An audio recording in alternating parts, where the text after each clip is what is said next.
Alors, Be'ezrat Hashem, bonjour à tous. Alors, je veux continuer Bessiata Dishmaya sur la nuit extraordinaire qui s'appelle Leil HaSeder, Vigata Libincha. Là, maintenant, on va voir un nouveau point très important. On rapporte un pasouk. On rapporte un pasouk dans la Haggadah. Et le pasouk qui dit comme ça, c'est dans Shemot, dans le chapitre Aleph, et dans le pasouk Yudalet, le pasouk 14. Et le pasouk il dit comme ça: Vayemareru et chayehem ba'avoda kasha bechomer ubelvinim ubechol avoda basade et kol avodatam asher avdu bahem befarech. Donc c'est quoi le pshat du pasouk? C'est que les Égyptiens ont fait souffrir le peuple d'Israël avec le travail qui était très dur. Et le chomer, c'est tout ce qui est la boue, les briques, etc. Et avoda basade, etc. parce qu'ils devaient aller dans le champ pour récupérer la paille, etc. pour faire les briques. Et tout le travail qu'ils avaient, qu'ils l'ont fait avec beaucoup de peine, beaucoup de labeur. Ça c'est le pshat. Il vient le Zohar HaKadosh, qu'est-ce qu'il te dit? Il te dit, écoute bien, ce pasouk en fait, tu peux le transformer en spirituel. Comment je peux le transformer? Un travail si matériel, si bas niveau de labeur, d'esclavage, je le traduis en spirituel. Je dis, c'est très facile. Quand tu dis dans le pasouk Vayemareru et Chayem be'avoda kasha, un travail qui est dur, il dit avoda kasha dakasha, le Zohar HaKadosh, dans Raya Memna, dans Parashat Ba'alotra. Il dit le be'avoda kasha dakasha, c'est les kushiot, c'est les questions.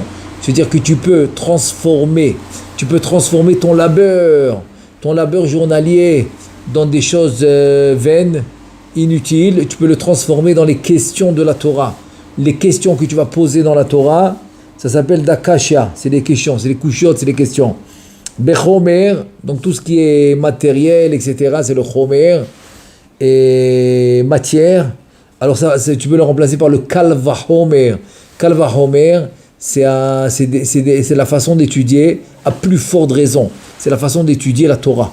La Torah s'étudie par 13 façons, comme il dit Bishmael, comme il dit tous les jours. Midrash il dit même par 32 façons, mais tout ça c'est des façons d'étudier la Torah.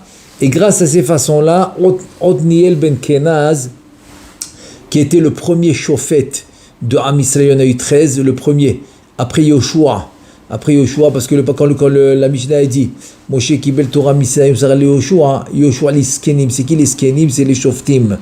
Donc après Yoshua, c'était Otniel ben Kenaz qui était le premier. Grâce à ça, il a ramené 3000 halachot qu'ils avaient oubliés. Donc c'est des façons d'étudier la Torah. Il y en a 13 qui est écrit dans Rabbi Ishmael et 32 dans le Midrash, il dit. Ensuite, il dit, ça c'est Chomer Bilvenim, c'est tu peux remplacer le Levenim qui sont les briques. Dans le mot Levenim, il te dit Libun Halacha. Levenim, c'est Libun Halacha, c'est d'arriver à la Halacha. Quand tu vas maintenant te fatiguer dans la Torah pour arriver à la Halacha, tu vas remplacer Kaviachol le travail des briques. Est-ce que tu dois sortir dehors dans le Sadeh pour le travail? Je te dis, c'est les Braïtot. Braïtot Milachon Bara. C'est les Braïtot, c'est au niveau des Mishnayot, mais qu'ils ont été mis en dehors des Mishnayot. Voilà. Qu'ils n'ont pas été classés comme les Mishnayot. Ça va s'appeler Braïtot. Donc, l'avodah basadeh que tu sors dehors, ça correspond au Braïtot, c'est ce que tu vas étudier dans le chasse. Et ensuite, Asher Avdu Befarer, Dateko, c'est tellement tu te fatigues des fois, même s'il n'y a pas de réponse, il n'y a pas de solution dans la Gemara, elle dit Teko, mais quand même, cette fatigue, elle va remplacer une fatigue qui est inutile dans le sens que c'est pas nécessaire d'avoir. Et donc, avant d'expliquer, je vais juste ramener ce que le Shlomo Amelech il dit, que Adam le Ammal Yulad. Il faut savoir que l'homme il est né pour une seule chose. L'homme il est né pour Amal. C'est quoi Amal? C'est la peine. C'est-à-dire qu'il y a une mesure de peine tous les jours que tu dois investir dans ta journée. Et si maintenant il n'a pas rempli sa peine, par exemple, un exemple une fois que j'ai écouté très bien, c'est que par exemple quelqu'un il a une crevaison. Alors, pourquoi pour quelqu'un, ça lui prend 15 minutes de la ranger, l'autre, ça lui prend une demi-heure, l'autre, 3/4 d'heure, l'autre, 52 minutes, l'autre, 53 minutes et demie, etc. Parce que c'est exactement le temps de peine qu'il devait passer dans sa journée qu'il n'a pas passé. Ça ne va pas passer ni dans le travail, ni dans la Torah, ni dans les mitzvot. Donc, il faut le mettre quelque part. Donc, c'est pour ça que finalement, l'homme, il peut choisir. Il peut choisir où mettre sa peine, où mettre son énergie. Et donc, il peut choisir s'il le met dans la Torah, dans les mitzvot, ou bien autre chose. Maintenant, le travail, ça fait partie de la mitzvah. Pourquoi ? Parce qu'il doit amener la parnassa. Donc, le travail, ça compte comme une mitzvah. C'est évidemment, si la personne est les Shem Shamaim, donc tant que la personne est les Shem Shamaim, le travail, ça rentre dans la catégorie de la mitzvah. Très bien. Maintenant, alors ça veut dire que quoi ? Ça veut dire que finalement, c'est vrai qu'il y a le travail qui est très dur, etc. Mais ces difficultés de la vie, tu peux la diriger. Tu peux la diriger dans la Torah et dans les mitzvot. Et c'est ce qui nous dit le Zohar HaKadosh. C'est-à-dire, au lieu maintenant de passer des peines qui sont inutiles, eh ben, tu peux les passer dans la Torah. C'est-à-dire, plus tu vas investir dans la Torah, et plus tu vas réduire tes peines dans la société, dans le quotidien. Dans le quotidien, tu vas réduire tes peines grâce à ça que tu l'as mis dans la Torah. Et là maintenant, je veux juste ouvrir une parenthèse avant de continuer dans la Haggadah parce que on veut parler d'un sujet spécifique. Et avant, j'ouvre une parenthèse. Comme on a parlé de la peine, il y a ce qu'on appelle les Issourim, c'est les épreuves. C'est-à-dire que l'homme, il passe des épreuves dans ce monde parce que tout le monde est obligé de passer par ce qui se passe, par qu'il passe. Ça peut être dans la parnassa, chez les enfants, chez la femme, la maison. Il peut le passer dans... chacun est obligé de passer ce qui passe. Je veux dire, il n'y a personne qui peut être épargné. De vivre ce qu'il doit vivre. Et là maintenant la question elle se pose, est-ce qu'il peut diriger ça ? Non, il peut. Et ça veut dire ce que tout le monde va te répondre, non, il peut pas. Il peut pas diriger ça. Eh ben il doit subir ce qu'il doit subir. Et en fait c'est pas exact. Pourquoi ? Alors là je vais ramener déjà le passouk de David HaMelech. David HaMelech alav shalom, il dit dans le passouk de Tehillim 94, 12, il dit Ashrei HaGever asher teyaserenu ya umitoratecha telamedenu. Ça veut dire que quoi ? Ça veut dire que l'homme, heureux soit l'homme, que Akadosh Baruch Hu lui amène des épreuves et que finalement il va étudier de la Torah. Ça veut dire que finalement, ce qu'il nous dit David HaMelech dans le chapitre 94, le passouk 12, que finalement heureux soit l'homme, que ses épreuves vont l'amener finalement à étudier la Torah. Bon, ça aurait été vrai si seulement celui qui a des épreuves, ça l'amène à étudier la Torah. Mais d'un autre côté, le Midrash il dit qu'il n'y a pas un homme dans le monde qui n'a pas d'épreuves. Donc même celui qui n'étudie pas la Torah. Donc tout le monde a des épreuves. Et troisième Midrash, et c'est là où il faut comprendre, il te dit heureux soit l'homme que ces Issourim ils viennent de la Torah. Comme ça il dit le Midrash dans Bereshit, dans le chapitre 92, dans le Saïf, dans le paragraphe Aleph, premier paragraphe. Et donc la question elle se pose. Ça veut dire que les Issourim ils viennent de la Torah. En fait, il faut dire comme ça que les Issourim tout le monde les a, les épreuves tout le monde les a, parce que tout le monde doit surmonter des épreuves dans la vie. Tout le monde. Chacun selon son sujet, selon son tikkun, selon ce qu'il doit réparer, etc. Maintenant, la question, est-ce que tes épreuves et tes peines et tout quand l'homme il est contrarié, tout ça va venir de quoi ? Va venir dans des sujets profanes, dans des sujets inutiles. Ou non, tu peux décider que toutes tes peines et chaque fois que tu vas être contrarié, et chaque fois que tu vas être peiné, ou chaque fois que tu as des épreuves, ça va être dans la Torah. Ça veut dire que, je sais pas moi, par exemple, tes peines vont être le fait d'aller étudier la Torah. Même que tu n'as pas le temps, même que c'est difficile, tu vas aller le faire. Ou par exemple, le fait que tu ne comprends pas et que tu vas absolument comprendre. Tout ça, tu vas le diriger dans la Torah. Ça veut dire que finalement, tu as les épreuves comme tout le monde. Mais tes épreuves, ils sont dans le cadre qui s'appelle Torah et Mitzvot. Donc tu vas aller peiner maintenant pour trouver un bon étrog. Tu vas te peiner pour trouver un bon loulav. Tu vas te fatiguer maintenant pour construire la souka. Maintenant pour faire les matzot comme il faisait le roche. Le roche, il allait et il transpirait pour faire les matzot. Le Harizal, il dit la transpiration des matzot, que tu veux pour les matzot, ça répare les fautes, ça efface les fautes. Donc tous ces peines-là, c'est des Issourim, mais tu les passes dans les mitzvot. C'est ça que ça veut dire. Alors heureux soit l'homme que ces Issourim, ils viennent de la Torah. C'est la Torah qui le kaviachol, qui lui donne les Issourim dans le sens qu'il veut réussir dans la Torah et dans les mitzvot. Donc tous ces Issourim, ils sont là-bas. Voilà, il arrive au magasin pour acheter le talit, il est fermé. Ah, et tout ce qu'il a fait, il faut revenir le lendemain. Donc ça s'appelle des Issourim. Les Issourim, ça peut être des petites choses, comme par exemple, la Gemara dit, l'homme il met la main dans la poche, il veut sortir une pièce et il trouve une autre pièce. Donc c'est pas la même pièce. Donc le fait c'est une autre pièce, il te dit c'est déjà des Issourim. Donc heureux l'homme que les Issourim ils viennent de la Torah, je veux dire ils sont encadrés dans le cadre de la Torah et des mitzvot. Ça c'est les Issourim de l'homme, très bien. Donc ça c'est pour mettre une parenthèse qui va exactement avec ce qu'on vient de voir, que toutes les peines de l'homme dans ce monde, ils peuvent être dirigés dans la Torah et dans les mitzvot. Très bien. Maintenant, juste une idée qu'il faut savoir la chose suivante, c'est que l'homme finalement, il va confondre le fait qu'il peut et le fait de vouloir. Ça veut dire quoi? Je m'explique.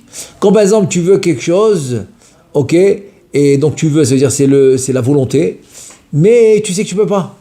Par exemple, l'homme, il se dit, moi je veux étudier par exemple le soir à la maison. Ah, c'est impossible. Il doit s'occuper de ses enfants, il doit s'occuper de la maison, ce qu'il a besoin, etc. C'est impossible. Ou comme il dit, moi je veux étudier au travail. Impossible, il va au travail pour travailler, pas pour étudier, etc. Plein de situations comme ça. Et donc, qu'est-ce qu'il fait? Donc, ça veut dire que automatiquement, si je peux pas, donc j'enlève la volonté. Voilà, donc l'homme en général, l'homme, il va se conduire comme ça, que s'il y a la possibilité, donc la volonté va venir. S'il n'y a pas de possibilité, il n'y a pas de volonté. Il faut savoir que dans le spirituel, pour réussir, ça marche pas comme ça. Ça marche pas comme ça. Ça veut dire que la volonté est indépendante de la réussite, indépendante du fait que je peux, indépendante. Pourquoi? Parce qu'en fait, ce que Akadosh Baruch Hu, Rahaman Ali Baba, ce qu'il veut Akadosh Baruch Hu, c'est quoi? Il veut Akadosh Baruch Hu qu'on lui montre qu'on veut, c'est le Ratson qui veut. C'est le Ratson qui veut, c'est-à-dire que tu veux. Même si tu peux pas, c'est pas grave, mais au moins tu veux. Pourquoi? Parce que le jour où tu pourras, il n'y aura même pas de question. Tu le feras automatiquement. Alors que quelqu'un qui fait pas parce qu'il peut pas, donc même le jour où il peut, il va pas faire. Et moi je pense, c'est le pshat de la Mishnah qui dit que tout celui qui fait la Torah quand il est pauvre, il la fera quand il sera riche. Quand le mec est à Torah, mais on y, souvent les kayem, mais ça veut dire quoi? Et si c'est le contraire, non. S'il fait la Torah quand il est riche, donc c'est pas automatique qu'il va la faire quand il est pauvre. Qu'est-ce que cela veut dire? Ça veut dire en deux mots, c'est comme ça. C'est que quand il est pauvre et qu'il doit travailler, il doit amener la parnassa, et donc il travaille plus que tout le monde, et donc c'est très très très très dur d'aller étudier, et quand même il fait des efforts, etc. pour étudier, donc c'est automatique que le jour où il sera riche, et qu'il aura des employés, et qu'il aura des serviteurs, et qu'il aura le temps d'étudier, c'est automatique qu'il va le faire. Mais si quelqu'un le fait quand il est riche parce qu'il a toutes les possibilités, c'est pas automatique qu'il va le faire quand il est pauvre. Donc c'est exactement ça l'idée. C'est que celui qui est pauvre, il étudiera automatiquement quand il est riche, c'est parce qu'il voulait. C'est parce qu'il voulait. Il a pas fait ce calcul. Si je peux, je veux. Si je peux pas, je veux pas. Ça marche pas comme ça. Même que je peux pas, je continue à vouloir. Et c'est comme ça que l'homme il va arriver dans tous les cas de figure de toujours faire, et il y aura des cas de figure comme il veut toujours faire, il y aura des cas de figure où il aura si'ata d'ishmaya, donc il pourra réussir plus automatiquement, parce qu'il veut tout le temps. C'est-à-dire que finalement, ce que Hachem nous demande, c'est la volonté. C'est pour ça qu'il vient le passage qui dit, c'est vrai, très bien, ça c'est vrai, mais si maintenant ta volonté c'est quoi? C'est de le faire pour ton Créateur, parce qu'il t'a demandé d'étudier la Torah et de faire les mitzvot, donc je vais le réduire dans d'autres sujets. C'est-à-dire que d'autres sujets, il y aura la si'ata d'ishmaya, que les affaires vont se faire plus facilement, et c'est comme ça que tu vas réussir. Parce que les affaires, finalement, c'est la bracha, c'est pas la kamout, c'est pas la quantité, c'est la qualité de la réussite. Parce que l'homme, il peut courir après 20 clients, mais finalement, pas les 20 clients, ils vont accrocher. Mais finalement, ce qu'il a besoin, 1 ou 2 clients qui marchent et tout va bien. Et c'est ce qu'il a besoin. Donc c'est la qualité, c'est pas la quantité. Alors, sur ça, maintenant, je continue ce qui ramène une agada qui s'appelle Tsouf. Tsouf Amarim, là-bas, il ramène que Shevet Lévi, ok, c'est la suite de ce qu'on a dit maintenant, que quoi? Que Shevet Lévi, la tribu de Lévi, n'a jamais été assujettie à l'esclavage. Pourquoi? Pour une seule raison. Parce qu'ils étudiaient la Torah. Ça veut dire que le fait qu'eux, ils n'ont pas voulu s'associer à cet esclavage, ils ont voulu continuer la Torah, tu vois que leur volonté d'étudier la Torah les a vraiment amenés à être exemptés de l'esclavage. Donc eux, ils n'ont jamais été esclaves en Égypte, ils ont toujours été à la yeshiva, ils ont étudié la Torah. Et là, ça va très bien avec la Mishnah. La Mishnah dans Avot, Maseret Avot dans le chapitre 3, la Mishnah 5 qui dit Mishe mekabel alatzmo ol Torah, tout celui qui prend sur lui le joug de la Torah, ma'avirim meno ol derech, on lui retire de lui le ol, la joug du derech, c'est toutes les choses que l'homme il doit se fatiguer dans ce monde, qui n'ont rien à voir avec la Torah et les mitzvot, toutes sortes de paperasses qu'il est obligé de faire, etc. Donc là, on va l'aider et on va lui faciliter la tâche. Pourquoi? Parce que sa volonté, elle est seulement spirituelle. Quand l'homme, ça ne veut pas dire que l'homme, chas v'shalom, il va vivre d'une manière avec le dimion et tout, il va, comme des fois j'ai l'habitude de dire, il ne faut pas confondre le bitachon. Le bitachon, c'est la confiance en Hachem. Il ne faut pas confondre ça avec le être fainéant. Parce que souvent, ce qui arrive, il va te dire, j'ai le bitachon, j'ai confiance en Hachem. Mais en fait, il faut vérifier. Parce que ça peut venir du fait qu'il est fainéant. L'homme, par exemple, il est fainéant, donc qu'est-ce qu'il dit? J'ai Emouna ou bitachon, j'ai confiance en Hachem. Ok, si tu avais confiance en Hachem, donc tu aurais fait les efforts qu'il faut faire. Voilà, tu ne serais pas resté sans rien faire. Des fois, l'homme, il veut pas faire, donc il dit j'ai confiance. Ça ne marche pas comme ça. C'est parce qu'il faut investir. Il faut investir pour que finalement Hachem t'ouvre les portes.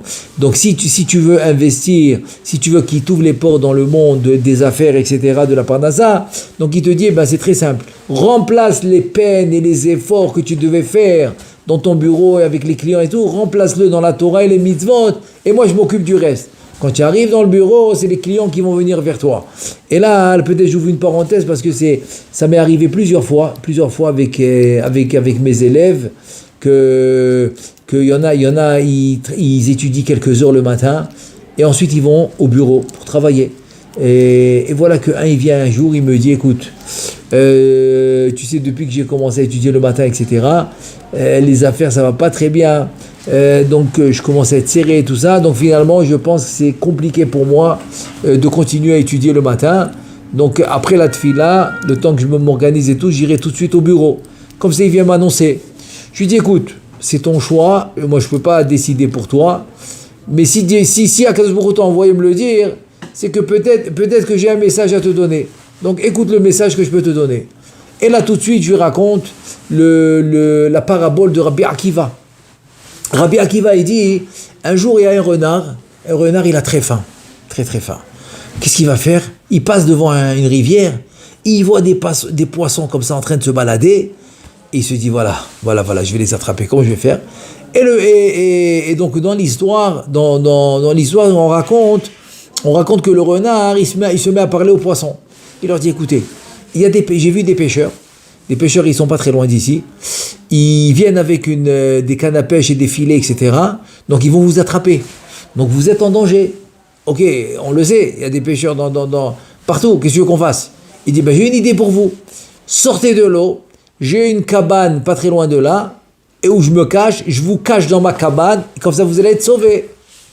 Il m'a dit, attends, je comprends pas. C'est toi qu'on dit que tu es le rusé de la forêt, etc., le renard. Mais je vois que tu es très bête. Comme ça, ils disent le poisson. Pourquoi tu es très bête? Il dit, comme ça, la phrase dans la Gemara, il dit Uma bemakom chiyutenu. C'est-à-dire dans l'endroit où on vit, c'est l'eau. Tu dis qu'on est en danger, makom utenu, dans l'endroit où c'est sûr qu'on va mourir. C'est en dehors de l'eau. Tu dis que tu vas nous garder, tu vas nous sauver. De quoi tu parles? C'est-à-dire que l'endroit en dehors de l'eau, c'est sûr qu'on va mourir. Il dit Rabbi Akiva, c'est quoi le machal? Je lui ai dit comme ça, c'est quoi le massage? Tu viens maintenant, tu me dis que quand tu fais la volonté d'Hachem et que tu lui donnes un temps, pas toute la journée parce que tu dois travailler, bien sûr, c'est une mitzvah de travailler, mais tu donnes un temps le matin pour justement étudier sa Torah qui t'a demandé de le faire. Comme on dit là, dans la tfila, c'est toi qui parles à Hachem, dans la Torah, c'est lui qui te parle. Donc tu t'es fixé un temps, un rendez-vous avec Hachem pour étudier la Torah qui t'a demandé de faire. Donc c'est quoi? Ça s'appelle Makom Chiyutenu. C'est ta vie. Kihem Hayenu ve'orech yamenu. Notre vie, c'est la Torah. Donc dans l'endroit où ça doit être supposé être ta vie, tu veux dire ta prospérité, toute ta réussite et ta vie, c'est là-bas. Tu me dis que quoi? Tu me dis que Kaviachol, tu es en danger, tu ne gagnes pas beaucoup. Ah, maintenant que tu vas sortir de cette vie qui s'appelle la Torah, tu penses que tu vas mieux réussir? Même si le Yetzerara, il va te donner la réussite au départ, c'est juste pour tromper l'homme. C'est pour tromper l'homme.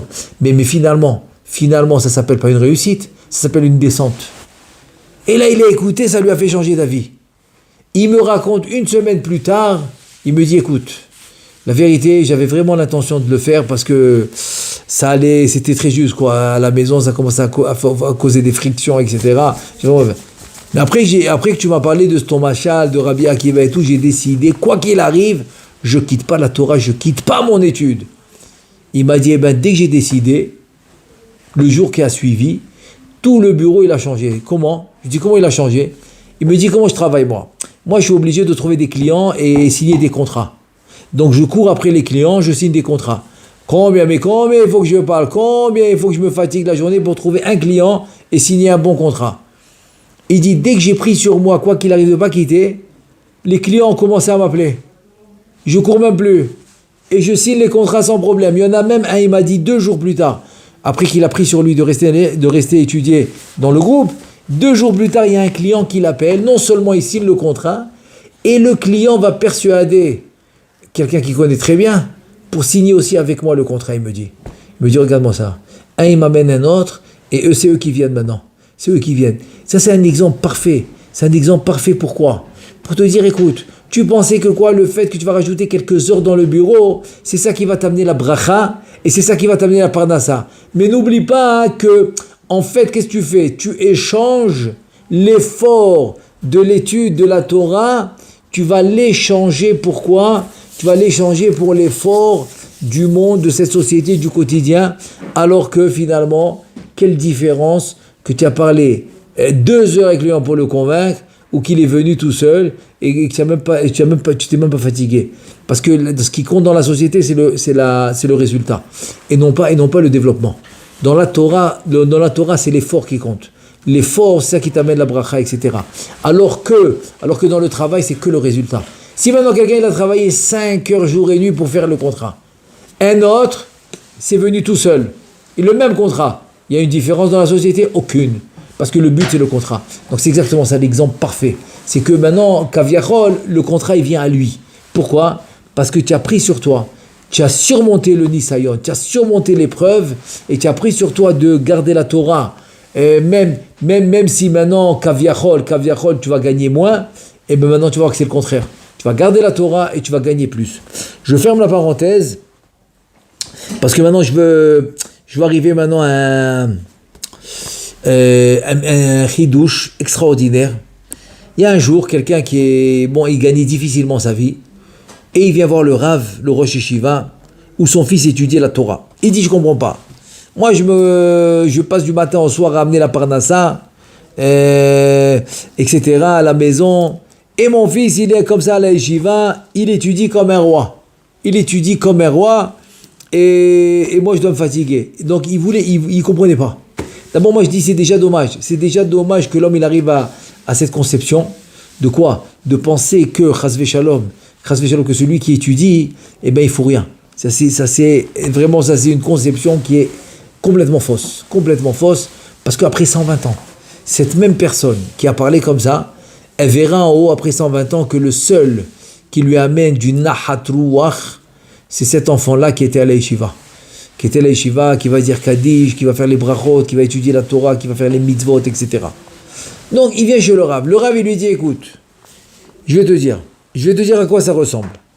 Est-ce qu'une fois, Une fois, est-ce que les membres de l'homme, ils se sont une fois disputés? Pourquoi les mains, ils vont travailler plus que les pieds, ou les pieds plus que les mains? Les mains, les pieds, la bouche, ils travaillent. Et personne ne s'est disputé, dit, mais attends, mais les yeux, ils travaillent pas. Les yeux, rien qu'ils regardent. Alors que les jambes, ils travaillent, ils vont, ils viennent. Les mains, ils travaillent. La bouche, il doit parler, il doit expliquer, il doit se faire comprendre, etc. Et il n'y a que les yeux qui ne travaillent pas. Il dit, en fait, parce que les yeux, c'est pour regarder. Et là, en fait, les yeux, c'est quoi? Les yeux, en fait, ils vont remplir la fonction pour tous les membres.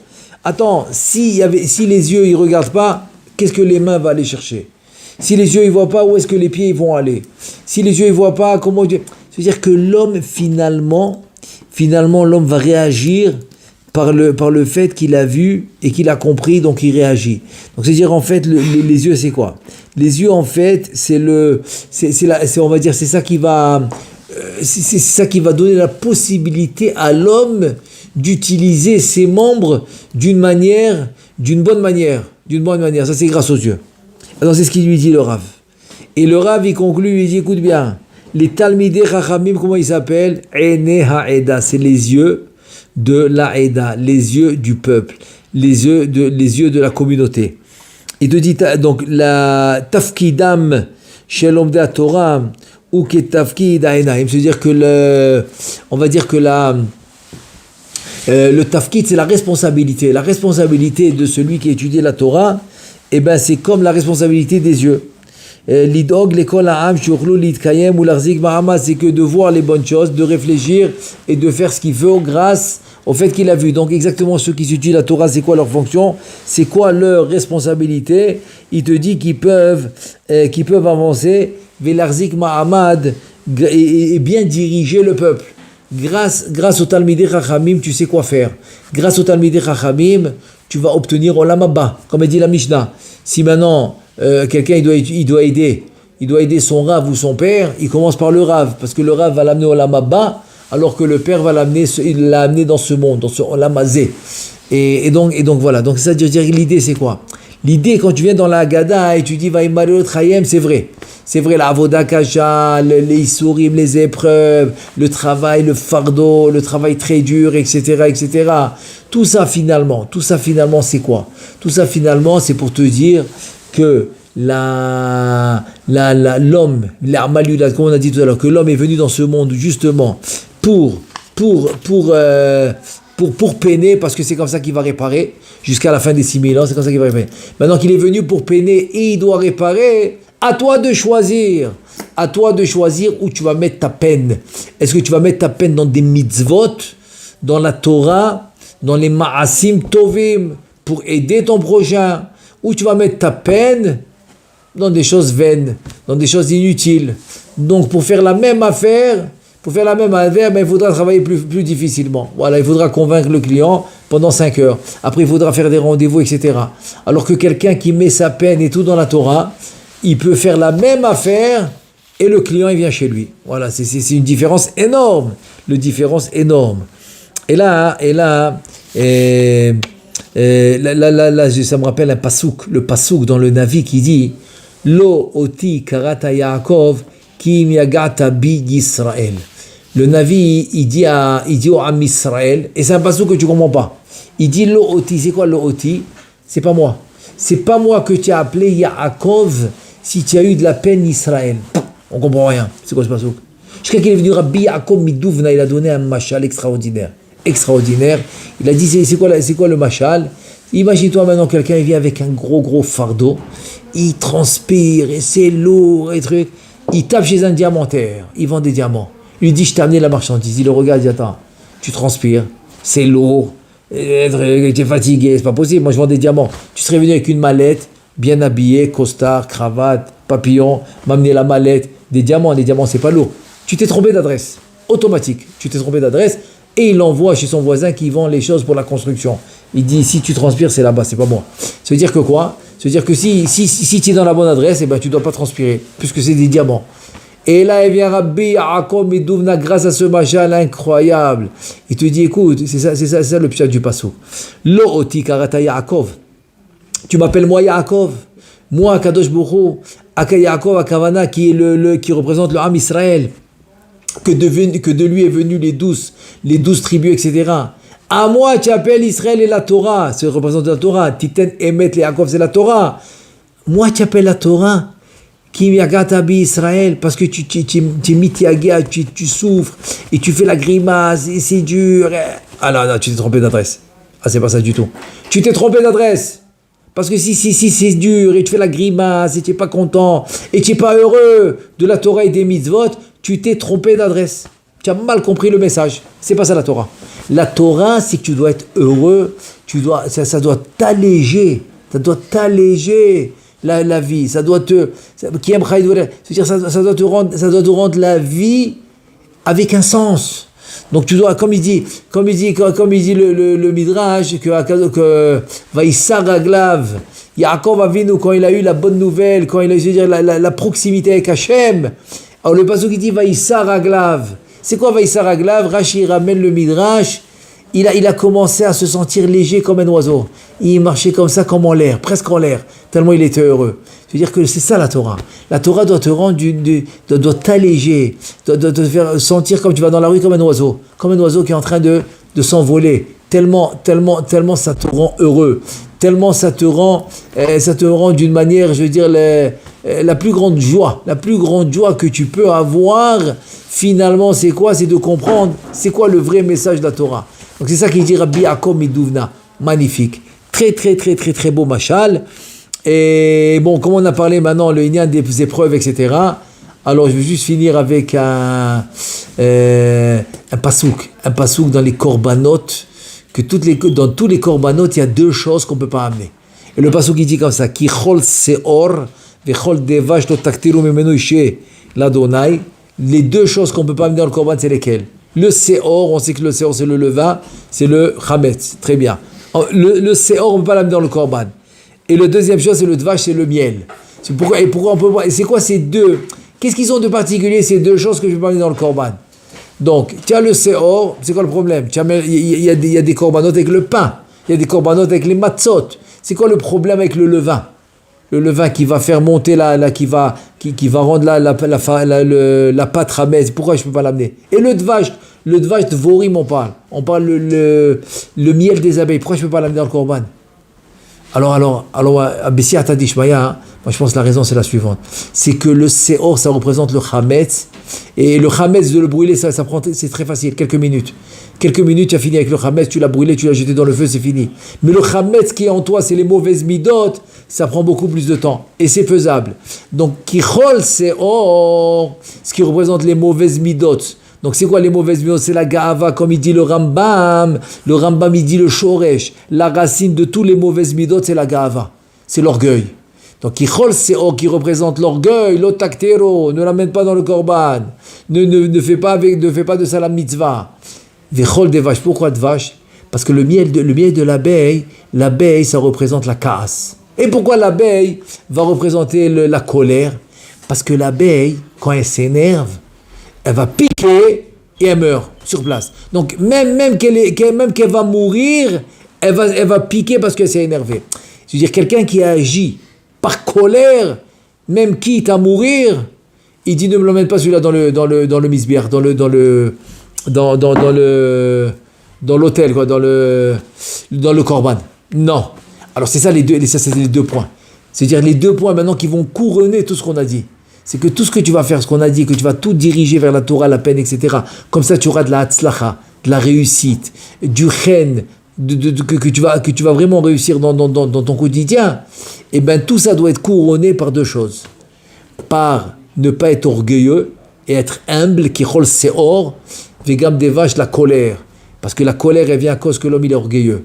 Et quand l'homme, il est humble, il n'y a pas de colère. Parce que chol seor, vechol devash, lo taktiru mimenu shel Hashem. Ne me l'amenez pas dans une offrande, ne me l'amenez pas dans le misbéar. Je ne le veux pas dans le misbéar. Dans le misbéar, je veux quelqu'un de humble. Quelqu'un de humble, et quelqu'un de humble, il ne s'énerve pas. C'est ça qu'il dit le Zohar. Quand le Yetzer Hara, il veut faire tomber l'homme, il lui donne l'orgueil. L'ifne shever. Shever, c'est les coups. L'ifne c'est cassé. L'ifne shever gaon, avant d'être cassé, chas v'shalom, alors il lui amène la gava, c'est ce qu'il dit le Zohar. Donc, Bezrat Hashem, qu'on puisse accomplir tout ce qu'on a dit maintenant. et vraiment mettre toute notre, on va dire, toute notre force dans la Torah et dans les mitzvot, comme ça dans le quotidien, on va vraiment la main d'Hachem qui va nous aider. Et comme on a dit, on va couronner tout ça. On va le couronner avec ça, avec de être humble, et non pas comme le Seor qui est orgueilleux. Et on va être Bezrat Hashem, et comme on est humble, donc on va pas s'énerver, il n'y aura pas de colère, pas comme l'abeille. Et Bezrat Hashem, qu'on puisse voir la Géoula très bientôt. Amen ve Amen.